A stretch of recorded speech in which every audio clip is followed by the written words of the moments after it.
Geo-fencing and geo-framing are both forms of digital advertising, targeting customers based on their location. Although both have similar names, they are miles apart in their approach to attract and engage a targeted consumer. The most striking difference between the two audience-building methods is granularity. Geofencing aims to gather audience data based on a very broad geolocation metrics. This technique uses a large radius around a target area, pulling in device information as far as a quarter mile from the target location. In using this technique, many devices that get pulled into the campaign audience are of little to no relevance to the campaign at all, and any ads served to the unassociated users equate to wasted ad dollars. By comparison, geoframing pays careful attention when creating its targets, focusing solely on capturing the devices within the four walls of the store. This methodology is accurate down to a single meter level in proximity.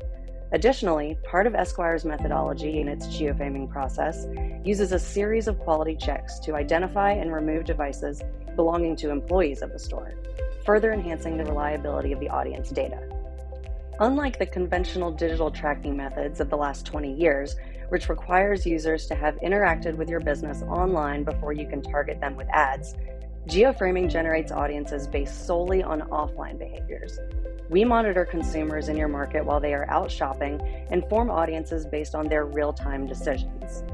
Not only are we able to see what consumers are doing in the market in real time, but we are able to turn back the clock and look at device observations in a particular market over the past 6 months. This is especially valuable to retailers that want to target in-market shoppers at various stages of the buying cycle. Additionally, geoframing uses this historical data to populate our interactive client dashboard, which puts the power of the data in the hands of the client. Not only can they see how their market is behaving today, they can monitor the trends in the market over the past several months. It's your business, and you know your competitors better than anyone. Or do you? In the early planning stages of a marketing campaign, Esquire will frame the locations of all the competitors in your market. After performing a detailed analysis of the device observations at these locations, we're able to look at the cross-shopping metrics, which will show us the shopping overlap between two locations. We can see which devices were seen at each store, when they were seen there, and what other stores they visited in their shopping journey. Clients are often shocked to find out that they share a large customer overlap with stores other than who they perceive to be their main competitors. This is more accurate than anything geofencing can give you because geofencing is based on proximity, and geoframing will only look at the devices seen specifically in a given point of interest. One of the most frustrating aspects to digital marketing for brick-and-mortar stores is how to effectively measure the success of a digital campaign that is intended to drive traffic to a physical store. In the same way that we capture the devices seen at a store location, we can use that method to observe the devices at a household address too.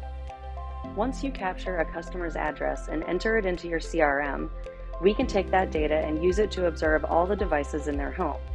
Then we can use the list of customer addresses and compare it against the list of devices we served ads to digitally and look for matches.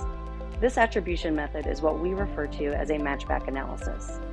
Geofencing does not give you this level of accuracy or measure attribution at a one-to-one household level. After outlining the core differences between geofencing and geoframing, it is clear to see how geoframing can be used to gain insights and accountability in ways which are inaccessible with geofencing strategies.